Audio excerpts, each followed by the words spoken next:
ditanya lagi, apakah kemudian mereka kemudian menghindari bank-bank yang ada ribanya ini pindah ke bank yang tanpa riba, yang berhijrah ini hanya sekitar 55%. Nah, artinya ada problemanan yang ada di masyarakat kita. Sesuatu yang kita yakini itu juga tidak kita lakukan itu ternyata dominan. Nah, ini saya hanya ingin memancing ya kepada kita semuanya, bagaimana kemudian kita ini bisa menjadikan bagian yang halal haram ini menjadi bagian kewajiban fardhiyah kita untuk disampaikan kepada kawan kita yang lain.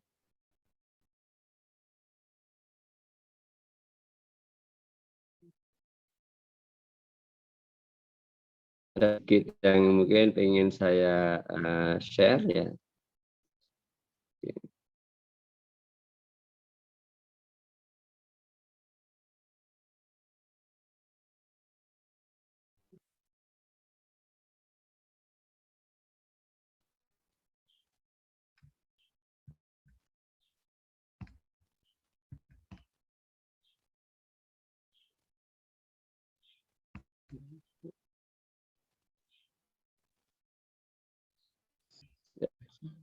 Satu tren yang menarik ya, yang mungkin nanti kita akan coba diskusikan, sebagian umat Islam itu mampu berhasil menggeser ya dari adanya kewajiban untuk meninggalkan hal yang terlarang ini menjadi sebuah lifestyle ya, menjadi mode gaya hidup ya, yang nanti kita sebut dengan istilah industri halal yang sudah mulai berkembang di beberapa negara. Satu poin yang penting yang ini saya kira saya sendiri kena cipratan tanggung jawab ini karena kebetulan saya tidak belajar ilmu agama tapi belajar ekonomi gitu ya. Ternyata itu bahwa belajar ilmu tentang halal haram ini bukan hanya merupakan kewajiban atas ahli dakwah saja gitu ya, tetapi ini merupakan kewajiban fardhiyah bagi setiap orang. Jadi kalau kita ambil contoh misalnya terkait dengan apa yang disampaikan oleh Imam Ali radhiyallahu anhu ya, ketika dia mau bertemu dengan para pedagang yang di pasar, beliau mengatakan bahwa tidak boleh ada orang masuk ke pasarku kecuali yang paham agama. Ya. Karena kalau kita nggak paham agama, kalian akan terjebak kepada riba, suka atau tak suka. Ya. Kalimatnya disebut tentang riba. Ya. Kalau kita nggak ngerti fikih, muncul ya tayangannya. Belum muncul nggak? Belum, masih pause during mobil screen. Oh, sebentar, kok iso?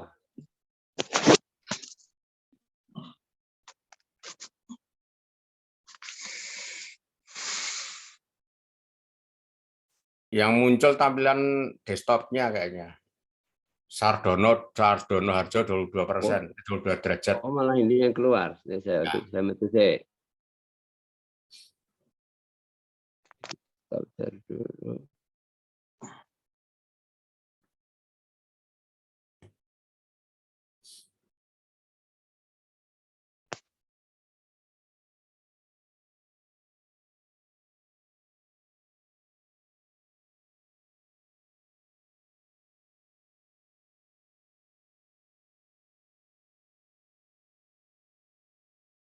Ya, masih Sardono Harjo. Ini tadi. yang keluar apa sekarang? Masih tadi. Tulisannya user video is pause. Mau videonya bareng tulisannya. Kayak nganu capture-an kowe.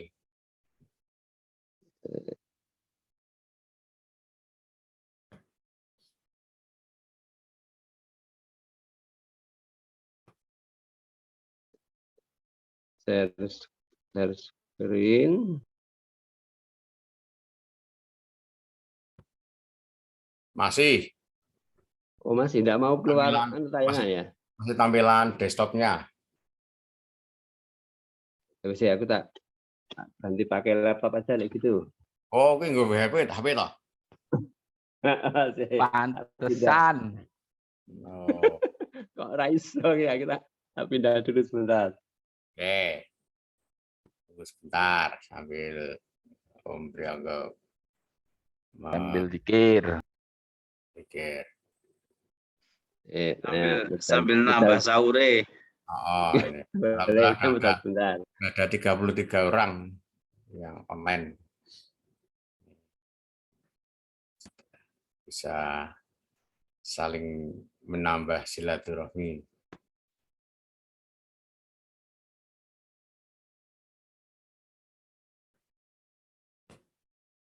Ada beberapa sing jenenge lali kok aku ya. Mas Daris Trastiawan, Mas Adam. Mas Teguh itu ada ya, namanya Mas Maradona Ramdhani Nasution. Oh, Itu sahabat saya itu, oke, asli siap. Medan. Oh, sip. Alhamdulillah, barakallah. Halo, Pak. Assalamualaikum warahmatullahi wabarakatuh. Waalaikumsalam. Ini sambil nunggu. Waalaikumsalam warahmatullahi Ya, wabarakatuh. salam kenal Mas Maradona, wah, pemain bal-balan. Salam kenal, Pak. Mas Taufik Anang. Ya, seneng-senenge saya. Raja. Ndi Mas Teguh, saya di-kohoskan lagi. Oke, siap. Oke, monggo.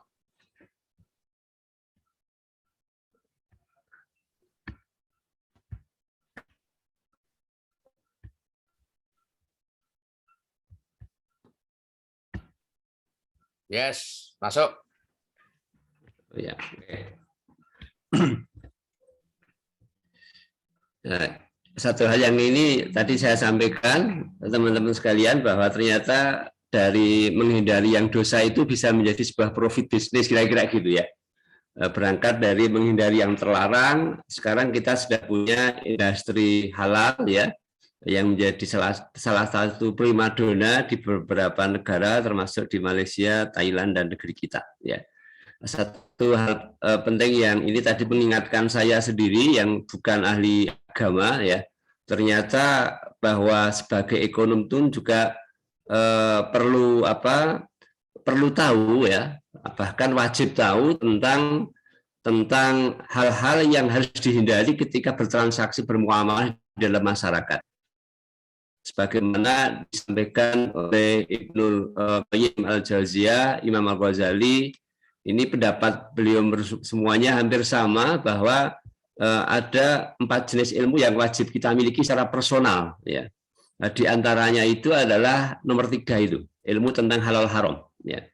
Sebagaimana tadi disampaikan oleh Imam Ali bahwa tidak boleh ada orang yang nggak paham fikih ya masuk ke pasar kami ya. Sebagaimana itu akan membahayakan kita tidak sadar itu masuk kejebak ke perkara yang haram ya. Ini saya jumpai lagi di banyak masyarakat kita yang kelas-kelas misalkan kecil itu yang nggak sadar itu perkara yang haram apa tidak ya. Misalkan kalau di kita itu di kampung itu ada durian jatuh itu dianggap milik umum gitu ya. Sehingga kalau orang punya durian itu sudah digantungi di atas itu kan habis tiba dianggap orang yang nemu gitu. Termasuk misalkan kalau kita punya pohon buah-buahan gitu ya, kemudian biasanya bambu gitu ya, yang sering muncul problem di kampung ibu saya itu pohon bambu petung itu ya. Ketika bambu itu tinggal di perbatasan, biasanya kan merembet ke tanah tetangga, itu mereka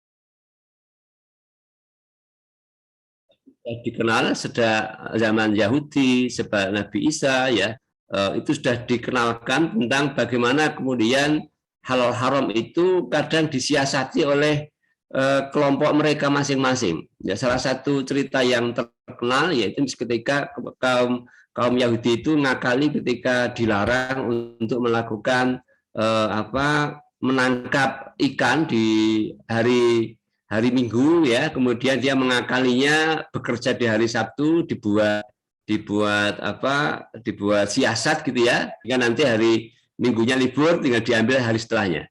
Ternyata budaya ngakali itu terjadi pula di saat-saat kita periode ini, ya, ketika kita menemukan hal yang kok menarik itu disiasati agar kita tidak terjebak ke sana. Ya.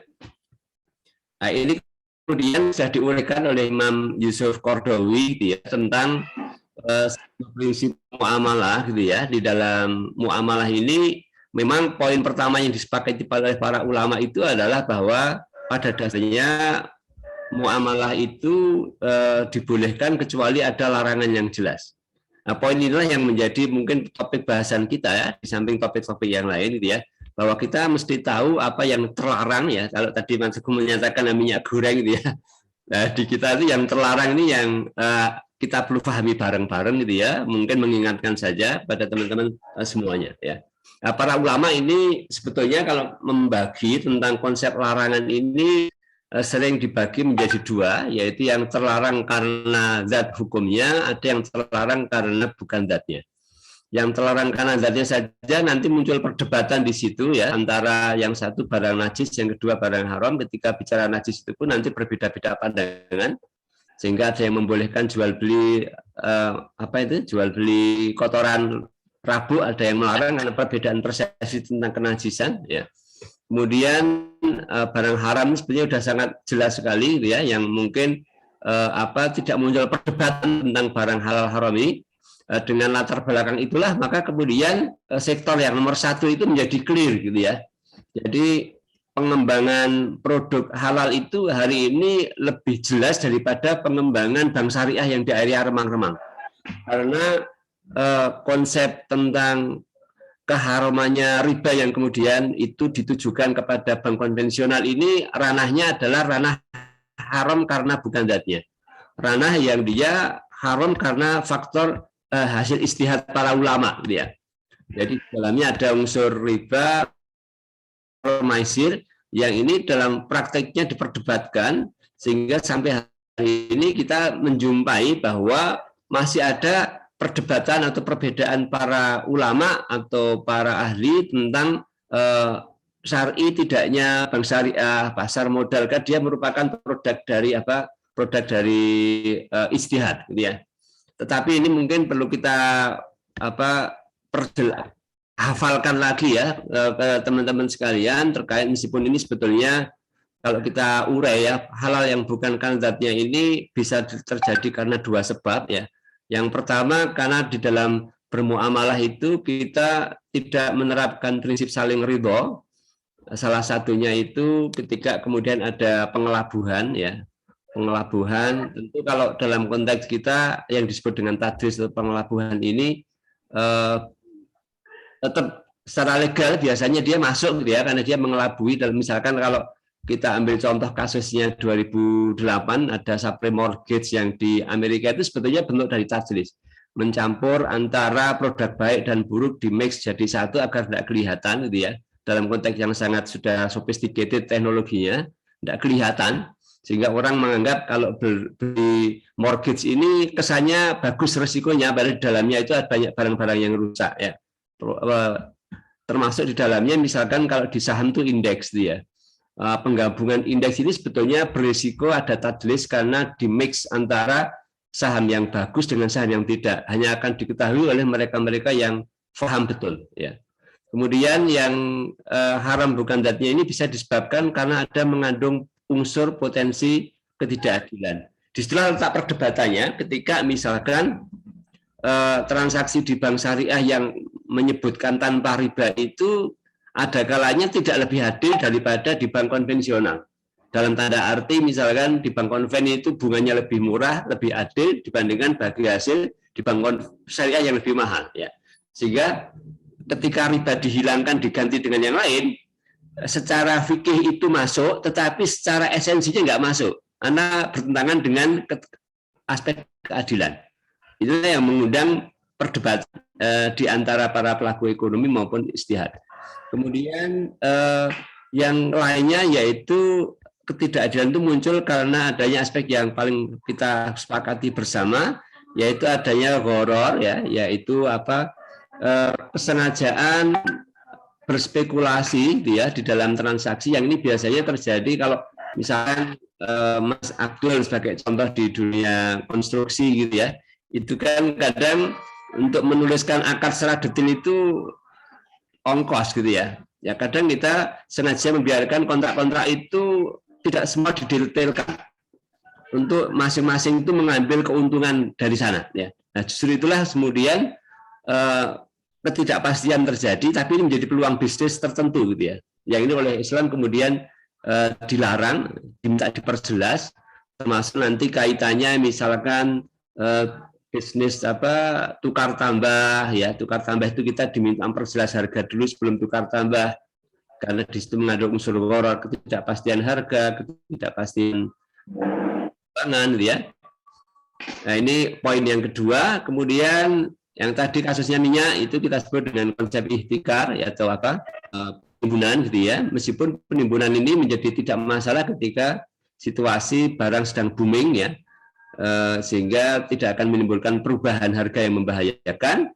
Kemudian yang lainnya yaitu najasi atau memanipulasi permintaan gitu ya. Ini sering terjadi misalkan kalau di dunia pasar modal ya, itu sering terjadi ketika perusahaan melakukan penggorengan harga saham ya, mengajak orang lain pura-pura membeli barang kita sehingga menjadi lebih mahal produknya ya.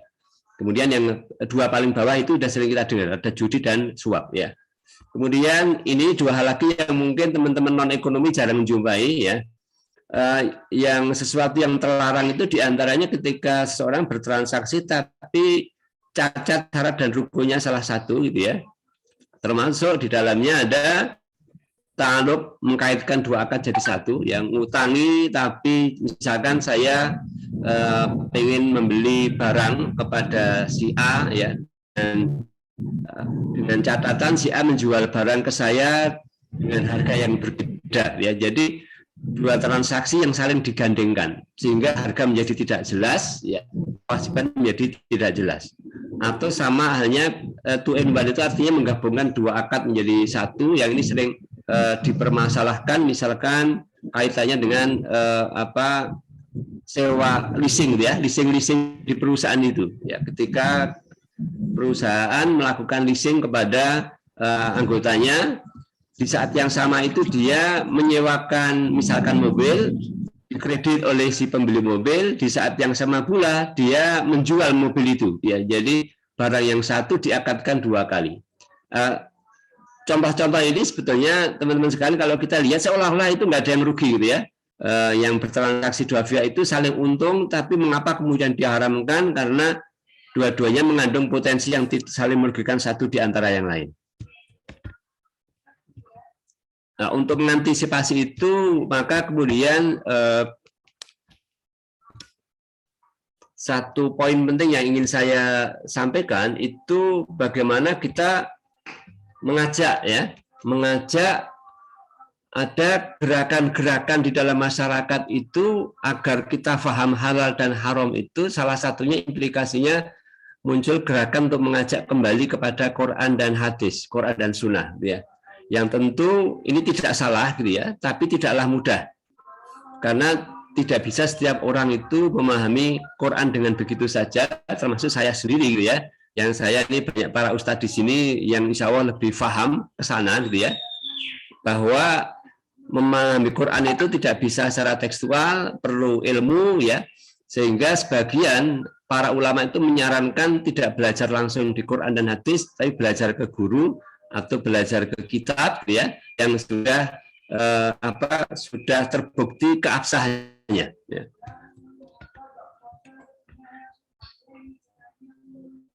Dari poin ini kemudian implikasinya teman-teman sekalian,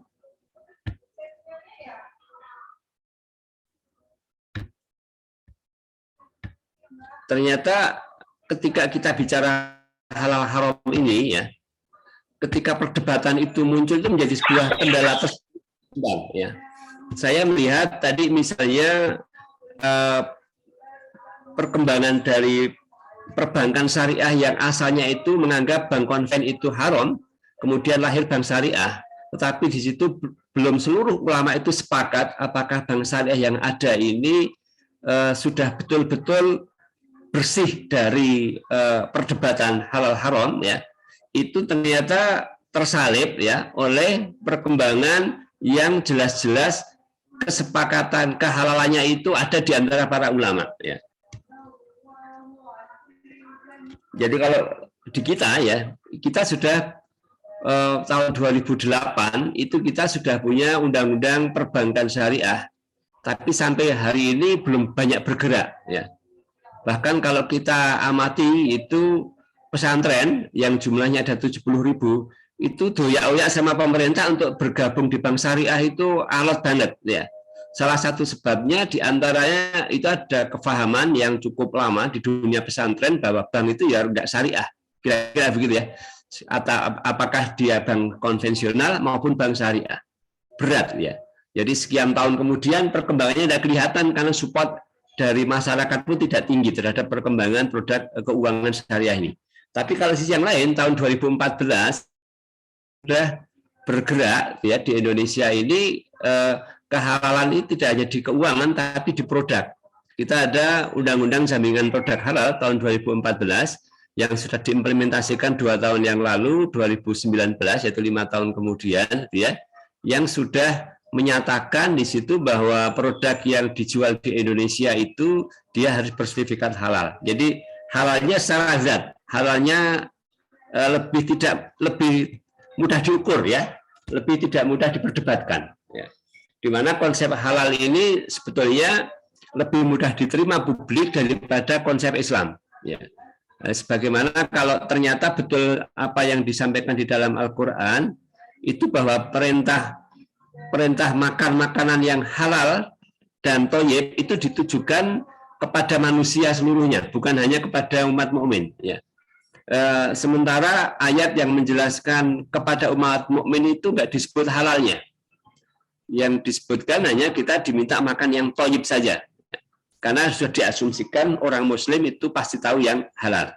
Ternyata betul teman-teman sekalian, ketika istilah halal ini sekarang dijual ya kepada masyarakat non-muslim itu lebih laku daripada menjual bank syariah yang itu menggunakan istilah syariah atau istilah Islam itu sendiri ya. Karena ternyata memang konteks halal ini lebih sifatnya lebih universal ya, bisa dipakai untuk siapa saja.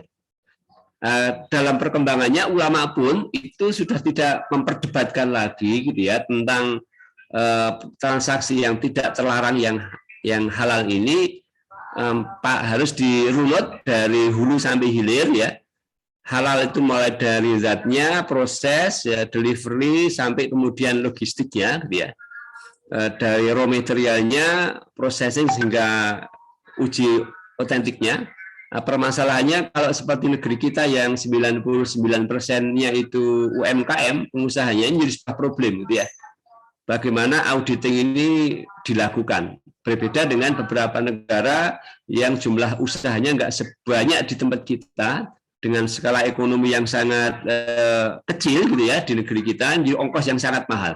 Jika salah satu isu yang diperdebatkan itu adalah mahalnya label sertifikasi halal di negeri kita yang sebetulnya secara rupiah tidak mahal gitu ya, hanya di bawah 5 sampai 6 juta rupiah ya.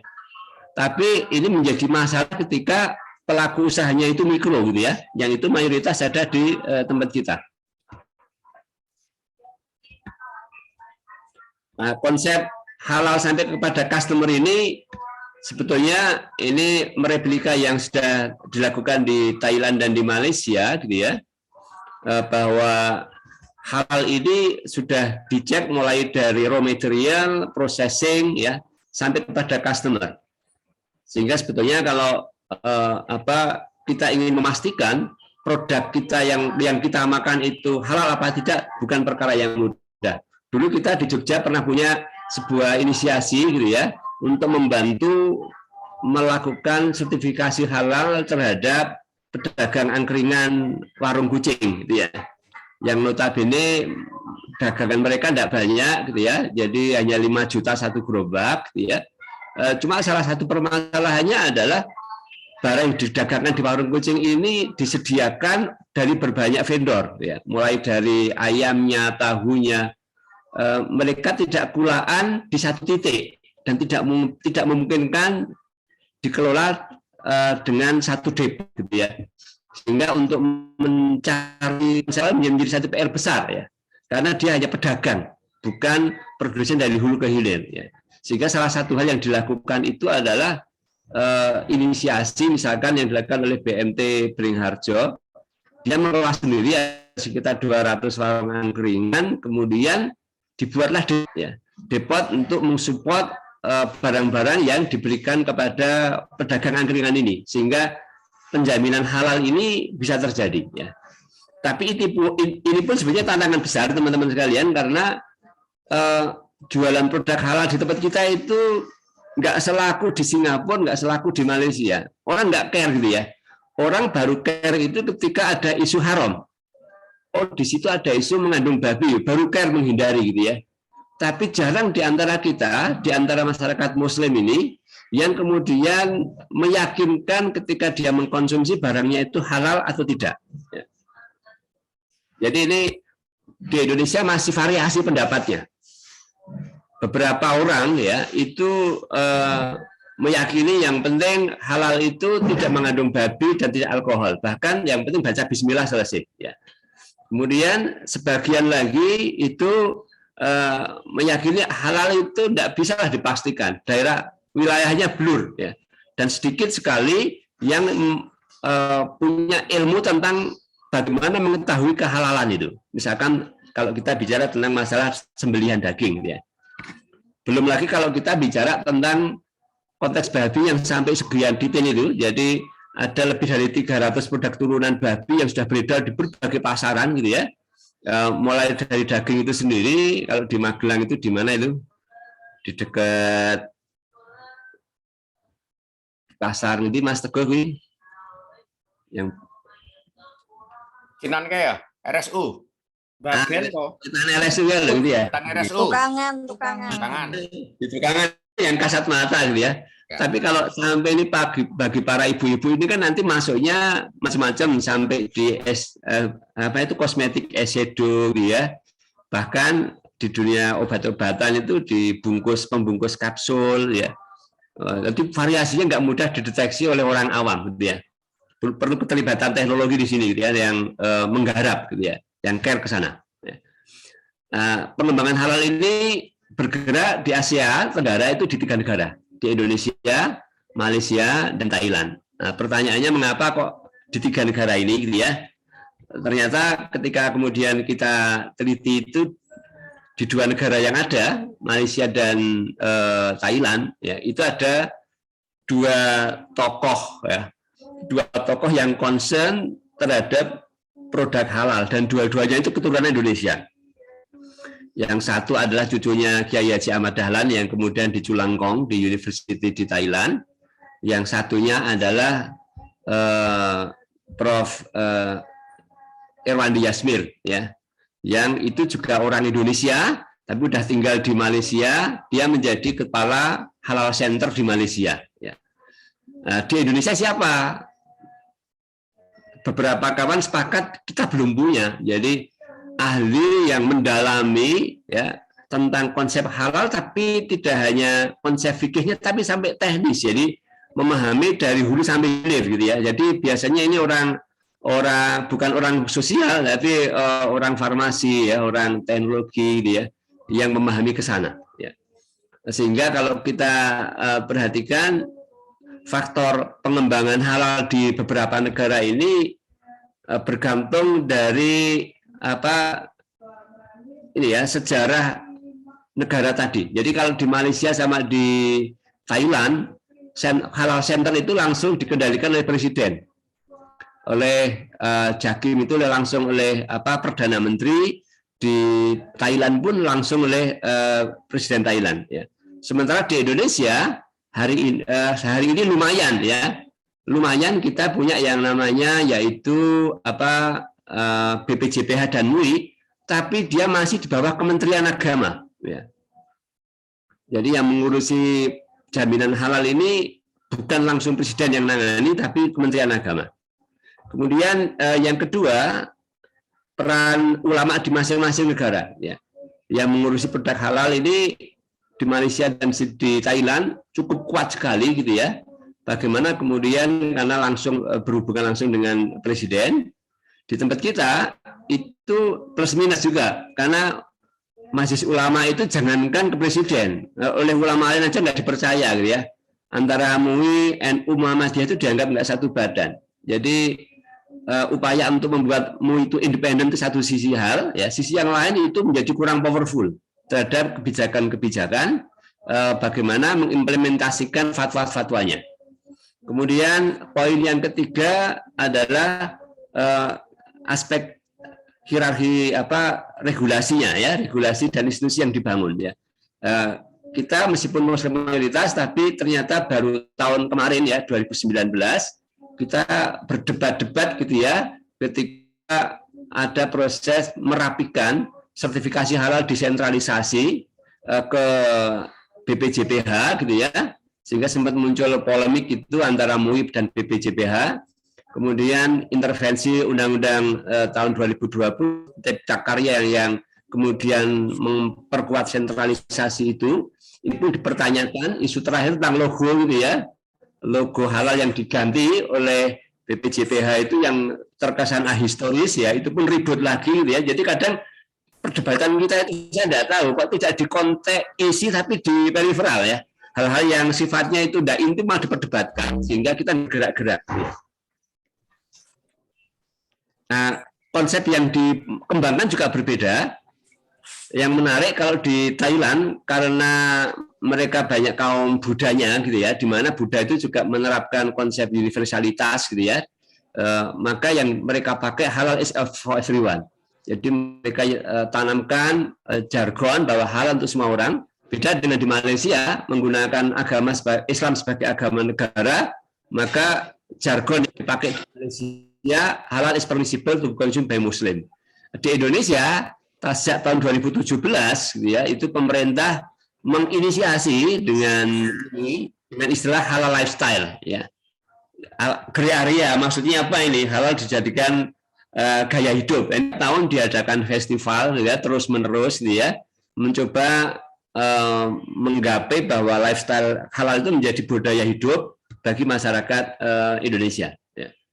Sehingga hari ini beberapa negara itu halal yang semula itu menjadi sebuah kewajiban Muslim, upayanya itu menjadi sebuah lifestyle. Tapi resipnya, misalkan kalau teman-teman perhatikan tentang masalah hijab gitu ya, tentang masalah jilbab, itu kontrolnya jadi berat gitu ya, karena menjadi hijab tren ya, menjadi jilbab sama jilbab itu hal yang susah dibedakan ya, karena lebih kepada lifestyle yang kurang kontrol. Termasuk misalkan kalau kita bicara tentang destinasi wisata halal gitu ya, itu pun menjadi sebuah hal yang diperdebatkan lagi, bagaimana implementasi teknis di lapangan membedakan orang yang hotel itu suami istri atau bukan ya, dasarnya apa kira-kira gitu kalau mereka tidak membawa surat nikah.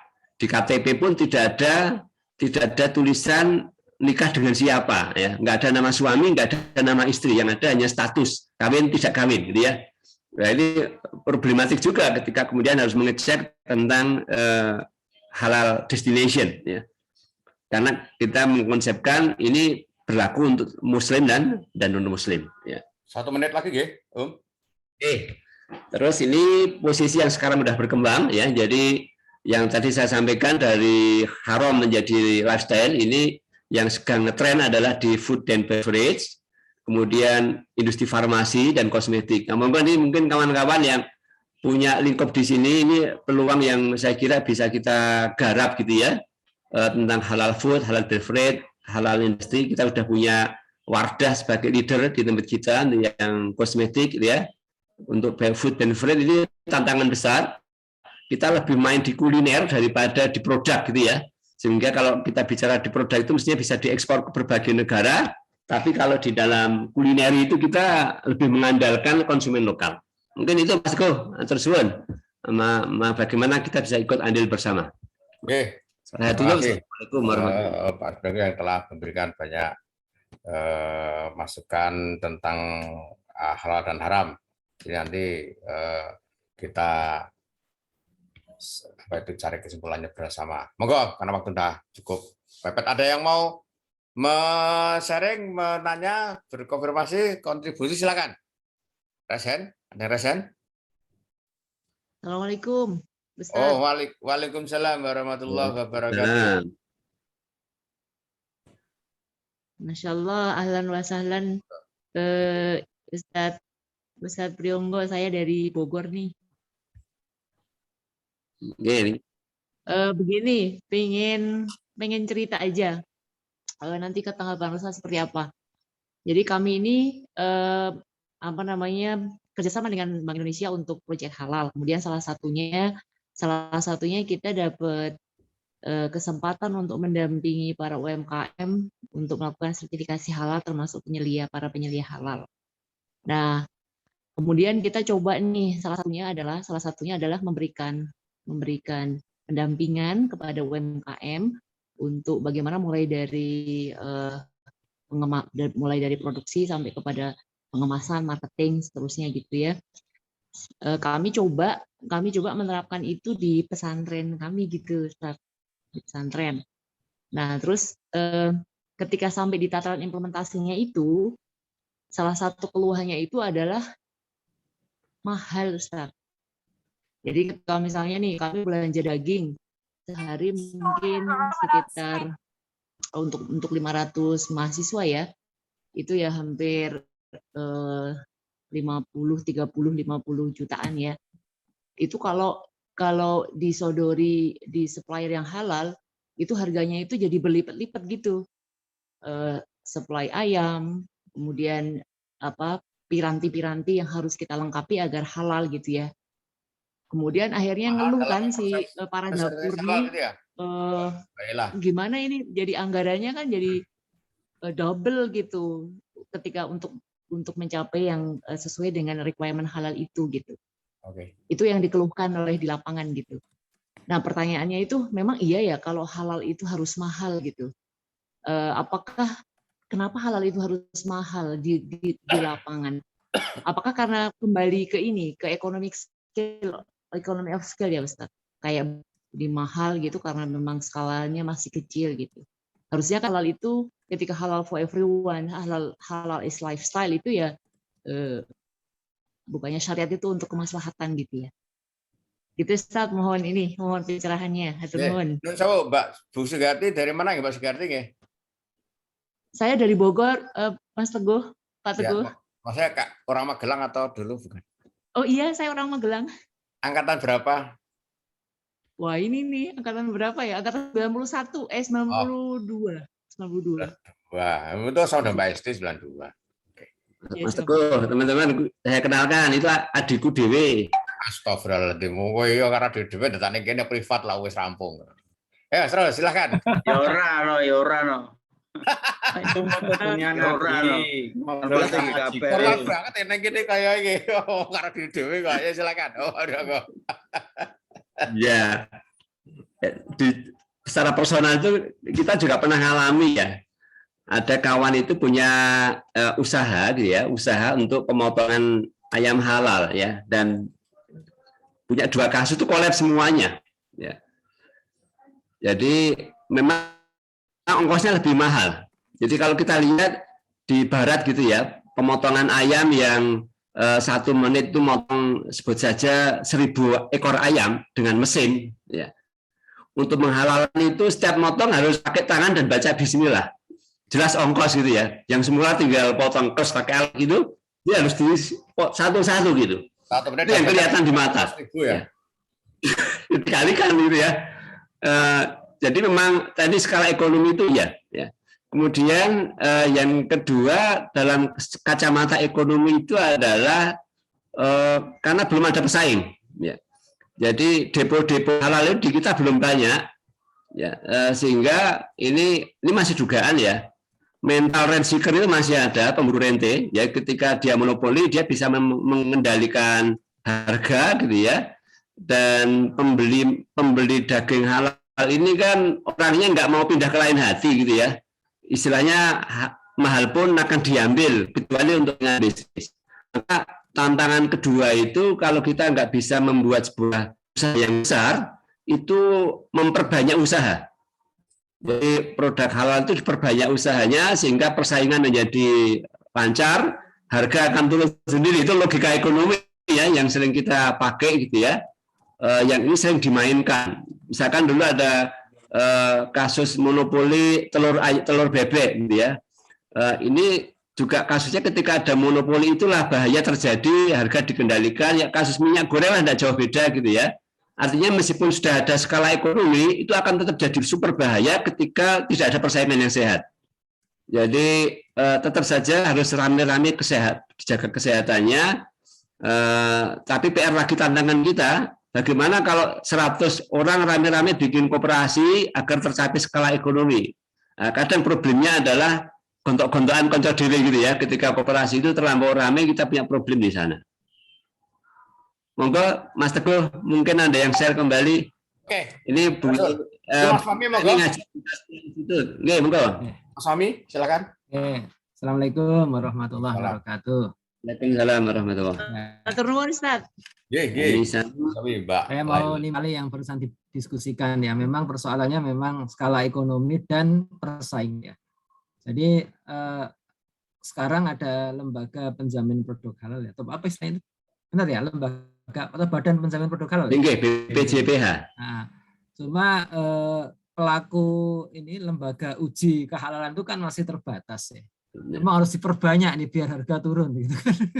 Biar bersaing, biar ya jadi itu tugasnya ini ya, tugasnya pemerintah untuk membuat iklim yang kondusif ya. Istilahnya sekarang kan apa?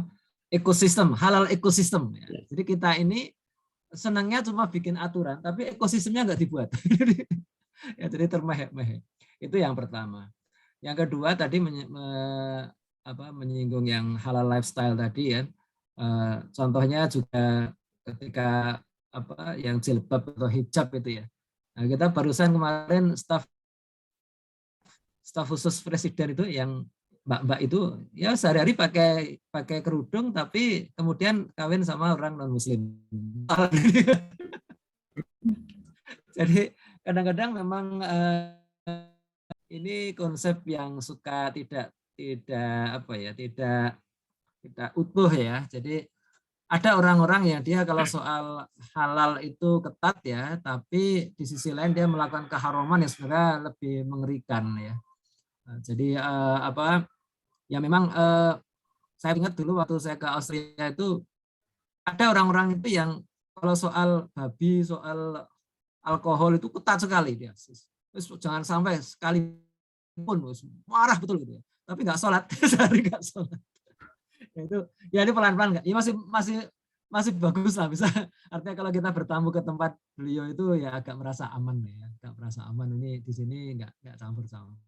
Bahkan pernah ya dulu waktu saya belum nikah itu saya kan suka beli ayam di satu toko Turki gitu kan ya. Biasa aja ya saya berasumsi orang Turki ini kan muslim ya mestinya peduli soal kehalalan itu. Nah, setelah saya menikah, saya bawa istri saya ke sana ya. Begitu melihat istri saya pakai jilbab gitu, yang jual tuh saya bilang, brother, sorry, ini tidak halal di sini. Kalau tidak halal ini ayam, ya saya potongnya nggak halal. Jadi ini harus utuh ya, karena kalau enggak ya bisa seperti itu ya. Jadi orang itu dengan asumsinya masing-masing ya. Orang menganggap orang Turki, orang Arab itu jaga, orang enggak juga ya. Nah, sementara mereka berasumsi juga bahwa orang kalau pakai hijab itu ya peduli halal. Kan juga enggak. Inilah maka gunanya kita semangat kalau tadi ada istilah halal lifestyle, ini soal kafah lifestyle ya. Ya, jadi saya kalau nggak kafah bahaya bisa kemana-mana. Termasuk juga tadi transaksi itu ya. Jadi dulu tuh pernah ada saya pernah menyaksikan satu presentasi ya dari STEKPI ya, Sekolah Tinggi Ekonomi dan Perbankan Islam ya, di Jakarta itu. Dia menilai tentang syariah compliance dari perbankan syariah ya. Dinilai dari 0 sampai skala 100 kan, itu nggak ada tuh yang sampai dapat skor 100 itu. Semua bank syariah itu. Jadi banyak kan sampai ke 60-70 gitu. Semua ini ya, termasuk yang terbesar di Indonesia itu semua sampai 70. Kenapa? Karena ya tadi environment-nya atau ekosistemnya belum kondusif ya. Jadi kebentur-bentur sana kemari, ada syarat dari OJK gini, ada syarat dari BI begini. Jadi ya repot itu seperti itu. Ditambah juga lainnya ya, para nasabah itu masih banyak yang suka mentit ya, fraud ya, suka fraud. Nah, jadi susah kalau tanpa agunan gitu kan. Susah gitu tanpa agunan karena banyak yang fraud gitu. Nah terakhir ya, saya ingat Undang-Undang Perbankan 1 2008 ya. Saya agak belakangan ya. 2008. Saya tahun 2006 atau 2007 itu diundang buka puasa di Bappenas ya. Ada Pak yang ngisi kultum itu Pak Safi Antonio. Dia bilang begini, saya masih ingat tuh ya. Ada menteri-menteri depannya itu. Dia bilang begini. Kita tahun ini sudah 15 tahun perbankan syariahnya. Tahun perbankan syariah itu tahun 92 ya, pertama kali ya. Maret tuh, tahun 92. Sudah 15 tahun perbankan syariah. Tetapi porsi perbankan syariah di Indonesia itu baru 1,5%. Ya. Jadi 1,5% dalam 15 tahun. Nah ini kalau mau 100% perlu 1.000 tahun gitu. Gitu ya, itu kata Pak Sen. Nah, saya tuh membayangkan begini. Andai kata 2 orang saja mau tanda tangan, maka dalam 1 malam itu bisa minimal 50%. Kenapa? Karena 2 orang itu adalah Menteri BUMN dan Menteri Keuangan. Kenapa? Karena Indonesia ini porsi perbankan BUMN itu masih cukup besar ya. Ada BRI, ada BNI, ada Mandiri, ada BTN. Itu 50% kira-kira. Namun dikoreksi kalau ternyata sekarang sudah berubah ya. Nah itu untuk mengubah bank-bank BUMN ini menjadi syariah itu tidak perlu izin DPR, cukup Menteri Keuangan dan Menteri BUMN. Maka kalau ya dengan persiapan ya, maka kalau mereka sudah tanda tangan, saya diumumkan tanggal 1 Januari 2023. Waktu itu kan 2007 per 2008 itu jadi bank syariah, maka dalam 1 malam 50%. Nah tapi kalau untuk semuanya ya perlu DPR, perlu bikin undang-undang baru ya, bikin BI-nya baru ya, bahkan banyak lagi yang lain yang terkait. Nah itu aja yang saya tambahkan ya, nanti mohon komentarnya Mas Rianto. Terima kasih. Assalamualaikum. Oke, matur suwun atas tanggapannya komentarnya Mas Fahmi. Mas Abdul, monggo. Mas Teguh. Jadi saya menarik tadi yang ditawarkan oleh Mas Fahmi tentang kafah lifestyle itu ya, saya kira cukup bagus itu. Karena ide halal lifestyle ini kan sebetulnya ide agar produk itu diterima publik yang pluralistik, multi agama ini, tujuannya ke sana. Jika tidak menggunakan kalimat syariah lagi, nggak menggunakan kalimat Islam, dipilihlah kata-kata halal agar semua bisa masuk, yang ateis pun bisa ikut gabung kira-kira gitu ya. Maka sangat pas betul kalau kemudian tapi non-Muslim itu bisa jadi kan, nggak ada ketentuan kan, ada ketentuan sampai sana. Dan targetnya memang lifestyle kira-kira ke situ gitu ya. Sehingga ketika kita menawarkan hak kafah lifestyle ini, kita seperti membuat sebuah segmen nice market lagi yang ini kembali ke Muslim emosional lagi yang digarap kira-kira gitu ya. Bentuknya adalah semacam ya produk alternatif kira-kira begitu ya, produk alternatif. Tapi ini saya kira tantangan menarik ya, menjadi sebuah new movement ya, mau movement baru sebagai nanti bayangan saya kalau ada ya, misalkan dulu itu kita punya tandingan dari bank syariah itu adalah Dinar Dirham Group yang dikawal oleh misalkan Wakalah Dinar Pak Zain Zaidi yang sempat dikejutkan ditangkap polisi kemarin, dicol kemana itu ya. Ya, karena jualan dinar. Pasar dinar. Ya. Andaikan Pak Zaim itu tidak menawarkan dinar dirham sebagai pengganti rupiah, ya mungkin lebih tidak akan bisa ditangkap. Sehingga di masyarakat ada double keuangan alternatif, ya. Yang antitesisnya bank konven itu nanti ada bank syariah, ada grup dinar ya. Nah, bayangan saya kalau Mas Fahmi ini ngajak kawan-kawan kita, yuk kita bikin kafah lifestyle, itu kayak gitu ya. Jadi nanti ada segmen halal lifestyle, ada kafah lifestyle, hidup bareng kira-kira gitu. Nah, insya Allah itu bisa Mas Fahmi, nanti gayung bersambut. Kira-kira yang perlu didanjani yang mana kira-kira gitu ya. Sisi bolong-bolongnya tadi, bolong-bolong misalkan dalam hal modest lifestyle yang perjilbaban itu yang mana, kemudian nanti yang kaitannya apa hospitality halal hospitality itu yang mana yang mau dikafahkan ya, karena memang berat kalau misalkan kita ada sekarang misalkan kita punya problem hotel halal itu tidak bisa meraih bintang 5. Kalau itu bintang 4 ya, karena ada kualifikasi bintang 5 harus ada ABCD-nya kira-kira gitu ya. Salah satu jualan minuman keras ya. Nah, ya. Sama kartu kredit ya, harus punya kartu kredit. Hingga nggak akan bisa naik level sana kira-kira gitu kan, karena kendala tadi yang tidak ekosistem itu. Oke, terima kasih. Ini tantangan kita ke depan. Saya pikir itu ada isu yang memang nanti bisa dikembang lagi tentang isu apa itu kafah lifestyle. Ya, itu lumayan itu. Silakan ada lagi yang mau tahu ini di chat. Di chat ada dari Pak Azhari, cucunya Kiai Haji Ahmad Dahlan bisa membuat fakultas halal food ya. Apakah di Indonesia masih ada ya jurusan fakultas halal food? Yang sebelumnya. Oh, sebelumnya adalah teman-teman di saya sedang memandang bahwa belum ada lembaga syariah yang keuangan syariah yang sudah benar syar'i sehingga tidak mau pakai bank itu. Bagaimana komentar ini? Jadi pertama belum percaya kepada bank syariah sekarang ini karena dianggap belum syar'i benar, belum kafah tadi bahasanya begitu syar'inya yang dia bank syariah. Yang kedua, kalau di sana ada di apa itu tadi yang di Malaysia itu masih mana itu Ahmad Dahlan itu halal food. Apakah di Indonesia kita ada nggak fakultas jurusan halal food atau bagaimana perkembangannya? Moga Mas. Ya, saya itu tidak mau menggunakan bank syariah dan tidak mau membuat bank syariah atau lembaga syariah karena menganggap belum betul-betul 100 syar'i. Saya jawab tekan kiamat kayak ini rata gawe. Pak Rego. Jadi yang disampaikan tadi risetnya Mas Fahmi, risetnya Bu Ella tentang persepsi masyarakat kita itu menganggap bank syariah itu belum syariah itu, ya itulah berarti belum ada trust dari masyarakat. Ya. Nah, pertanyaannya mengapa kok nggak ada trust kira-kira gitu ya? Mengapa nggak ada trust? Jadi itu menurut saya salah satunya itu adalah dalam tanda kutip kesalahan DSN, kesalahan DPS MUI kita, ya. Ketika kemudian bank syariah itu sudah berusaha mentaati fatwanya, itu masih dianggap syar'i oleh masyarakat. Karena fatwa yang diambil ini masih mengundang perdebatan. Ya. Salah satunya yang menurut saya ini tidak akan bisa selesai ya.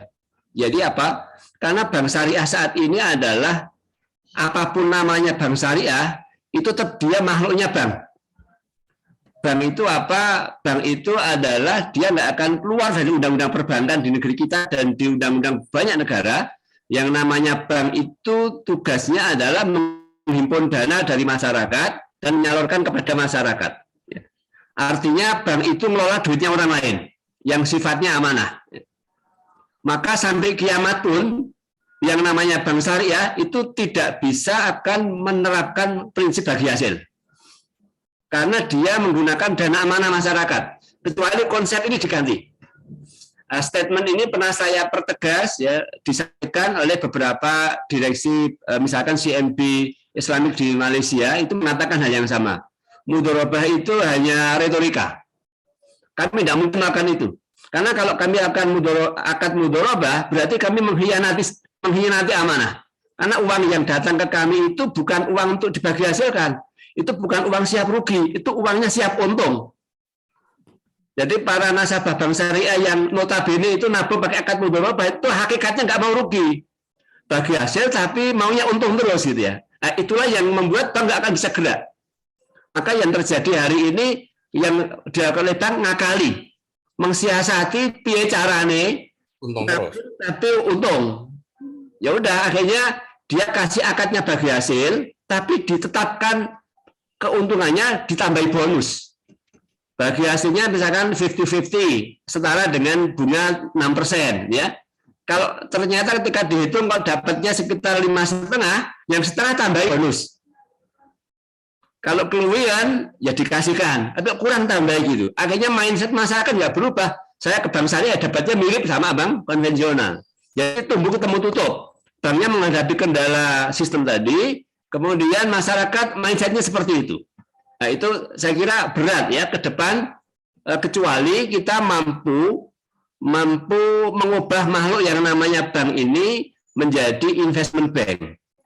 Jadi dia tidak menggali dana dari masyarakat. Seperti modal Ventura. Jadi dia dananya memang diniatkan ke situ untuk siap untung, siap rugi. Ya, itu lain masalah. Kemudian tadi dari Pak Hari tadi yang pertama, apa Pak Hari, Pak Agus tadi? Yang tentang produk food halal. Di Indonesia ada nggak produk food halal? Fakultas atau apa? Ya. Kalau produk bersertifikat halal sudah ribuan. Cuma ya kalau fakultas itu kita problemnya di nomenklatur Pak Hari. Di nomenklatur yang dikeluarkan Dikti sama Kementerian Agama inilah yang kita tidak bisa ngakali gitu ya.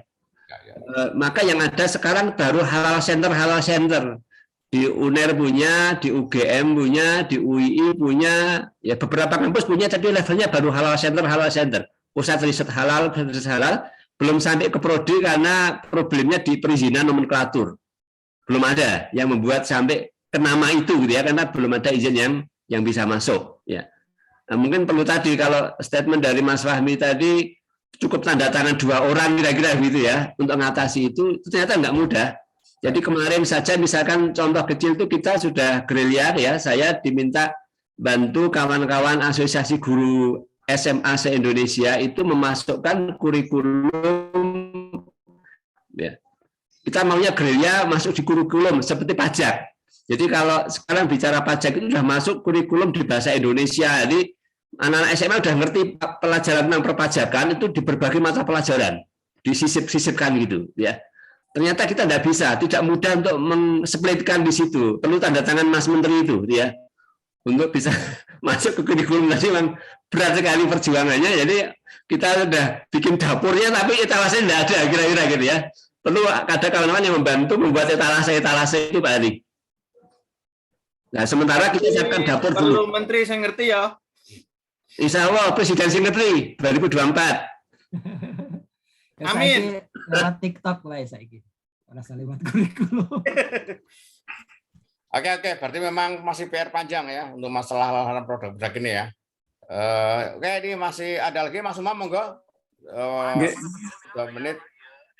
Ini Mas Umam. Oke, matur nuwun. Matur nuwun Mas Teguh dan teman-teman. Saya ingin menyampaikan pengalaman ketika 95 mendirikan BMT di Gerabak. Itu salah satu yang menentang cukup kuat itu seorang ustadz lulusan Madinah gitu ya. Dengan ngisi ceramah di mana-mana, hati-hati ono Bang Precet di ayat-ayati gitu ya. Tapi itu akhirnya luntur ketika kita para pengelola BMT saat itu diskusi intensif dengan santri-santri seniornya. Santri-santri seniornya, akhirnya santri senior itu akhirnya mempengaruhi ustadznya tadi yang memfatwakan ada Bang Plecet yang di ayat-ayati tadi. Yang pada berarti akhirnya sampai Mas Menteri ya, harus mempengaruhi orangnya di atasnya Mas Menteri gitu ya kuncinya ya. Oke. Jadi sampai akhirnya kiainya tersebut utusan kepada santrinya bicarane jilih gitu ya. Ini sungguh-sungguh terjadi. Ini yang pertama. Yang kedua, berangkat dari kaidah ushul fikih, jika kita tidak bisa menjalankan semuanya, maka jangan tinggalkan semuanya ini ya. Saya nggak ngerti bahasa Arabnya, tapi itu intinya. Nah, berangkat dari pengalaman ketika di Yogyakarta gonjang-ganjing tentang daging tidak halal kiriman dari Sumatera. Akhirnya kan ada pansus ya, ada pansus dan akhirnya memunculkan satu keputusan dari wali kota bahwa daging babi hanya boleh dijual di satu pasar. Nah, ketika itu pasar patok dan pada perkembangannya bisa dijual di pasar yang lain, tetapi bahwa loss-nya tersendiri dan tidak boleh menjual daging babi dan daging halal yang lain campur. Jadi dodol daging babi ya daging babi tok gitu ya. Nah, artinya apa? Saya sepakat dengan tadi ungkapan bahwa kalau kita tidak bisa menjalankan semuanya, jangan ditinggalkan semuanya. Yang terakhir, karena perlu ekosistem, maka bagi yang bisa menulis, bagi yang bisa atau biasa menulis, silahkan barangkali memproduksi tulisan sebanyak-banyaknya yang dikaitkan dengan ibadah sholat Jumat. Supaya di antara jadwal khutbah Jumat, kalau di Magelang masih pakai 5 pasaran itu, salah satu pasarannya adalah berbicara tentang produk halal. Itu saja masukannya. Matur nuwun. Terima kasih Pak Sumam. Monggo Pak Priangga. Oke, saya kira masukan ini dari Ustadz Umam ini ya. Jadi ternyata yang pesan positif yang Ustadz Umam sampaikan itu adalah untuk optimis gitu ya. Meskipun kita itu dikritik sana sini jalan terus kira-kira gitu ya. Kritik akan pernah berhenti ya. Diklaim bahkan sekelompok masyarakat mengatakan bahwa bank syariah itu double haram, 200% haram kira-kira gitu ya. Karena wis ora halal ngaku halal. Sehingga dikatakan double haram. Dan tidak apa-apa jalan terus karena itu whatever yang bisa kita lakukan sampai kita menuju membadi yang lebih sempurna dan lebih sempurna. Yang kedua, saya duga yang sampaikan Ustadz Umam bahwa bagaimana kita membangun, kalau tadi Mas Fahmi sebutnya ekosistem, ya kita ingin ekosistem super koridor ya. Bahwa koridor ekonomi ini kan berlayar-layar gitu ya. Ada di layar pendidikan, ada yang di layar logistik, ada yang di layar raw material gitu ya. Sementara kita bisa bikin ekosistem, mungkin enggak kita buat sendiri-sendiri di kota kita masing-masing. Sampai satu saat kita jumpa bareng kira-kira gitu ya. Kalau memang kita berkoordinasi, telah kita bikin sendiri-sendiri ya. Pokoknya prinsipnya halalisasi. Halalisasi di semua lini kira-kira begitu. Sampai suatu saat kita berjumpa. Nah, insya Allah dengan begitu meskipun paling enggak karisma ini bisa dipengikat gitu ya, pengikat nanti suatu saat ketemu. Misalkan selama ini misalkan kalau kita bicara BMT ini menjadi sebuah pertanyaan besar gitu ya. BMT itu antara mal dan tamwil mau berdiri bareng atau pisahan, mau pisah ranjang atau jadi satu gitu ya. Nah, ini masih juga diperdebatkan di lapangan. Lebih baik mana mal jalan sendiri dengan tamwil atau dia bergandengan bersama. Terima kasih Mas Teguh, teman-teman semuanya. Oh, ini ada saat disampaikan Pak Priangga. Jadi banyak sekali panjang sebenarnya bisa kita follow up dan insya Allah nanti kalau kita memang ada kesepakatan sudah kita follow up setelah ini.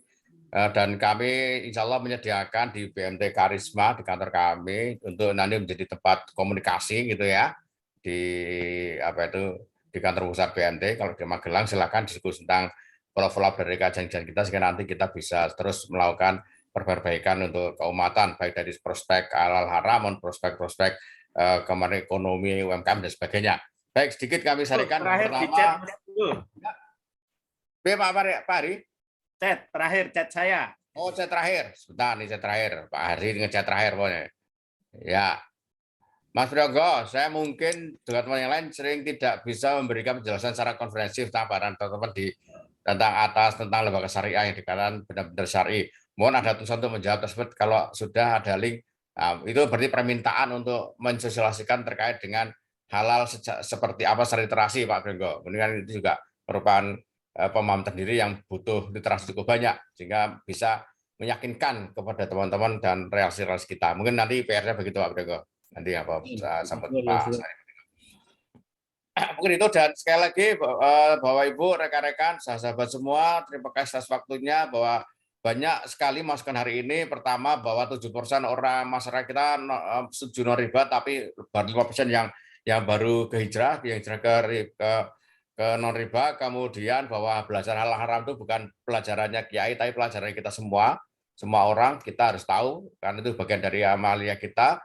Bahwa bagaimana kita gerakan mengajak kembali ke Quran dan hadis dalam konteks halal haram ini lebih difokuskan dan kemudian yang lain bahwa perkembangan halal haram itu mungkin agak sedikit terdesak oleh tersalip oleh perkembangan perkembangan ekonomi syariah ya, terdesak oleh perkembangan label halal haram ya. Jadi sekali lagi ekonomi syariah itu menjadi satu yang menjadi hal PR cukup besar. Kemudian di negara ASEAN kita punya ada tiga negara yang konsen di dalam halal haram dan yang semuanya sebenarnya tokohnya dari Indonesia. Sehingga sekali lagi kita sebenarnya sangat berbangga kita sebenarnya punya secara ketokohan punya orang-orang yang mumpuni, tapi mungkin secara regulasi kita masih perlu banyak belajar ke negara-negara lain. Kemudian ke perkembangan hal negara di tiga negara tersebut, pertama bahwa tentang konsep kehalalan tentang kehalalan di negara tersebut di Indonesia itu cukup masih di bawah kementerian, sementara yang lainnya di bawah presiden atau perdana menteri. Kemudian peran ulama di dua negara tersebut itu sudah bagus, mereka bisa mengawal, tapi di tempat kita masih butuh PR besar, komunikasi MUI, Kementerian Agama dan masyarakat yang lain. Sekali lagi itu dan terima kasih matur suwun atas masukannya. Nanti kita diskusi lagi untuk hal yang lain dan untuk minggu depan besok hari Sabtu insya Allah nanti akan diisi oleh Mas Wiwit dari Dr. Wiwit Suryanto. Beliau adalah dosen dari MIPA Geofisika, dulu karisma tahun 90 angka 92 di karisma 91 berarti ya. Dengan tema tanda-tanda kebesaran Allah di bumi dalam perspektif geofisika. Wah, ini sesuatu yang luar biasa lagi, yang berbeda lagi temanya. Sangat menarik sekali ya. Jadi saya intik lagi ya. Baik, Bapak yang saya hormati, sekali lagi mohon maaf ini agak sedikit mundur karena memang makin lama makin ramai dan saya pikir makin menarik dan alhamdulillah ini masih bertahan 8 orang. Semoga ilmu-ilmu yang kita dapat hari ini bermanfaat buat kita dan buat umat sekitar kita. Matur suwun, kita tutup dengan bacaan kutul majelis. Bismillahirrahmanirrahim. Subhanakallahumma wa bihamdika asyhadu an la ilaha illa anta astaghfiruka wa atubu ilaik. Matur suwun. Assalamualaikum warahmatullahi wabarakatuh. Waalaikumsalam warahmatullahi wabarakatuh. Suwun teman-teman semuanya. Selamat berkarya. Mas Prionggo, ini udah ditutup ya. Saya senangnya kalau udah ditutup aja ngomongnya. Ya, obrolan. Mas Prionggo,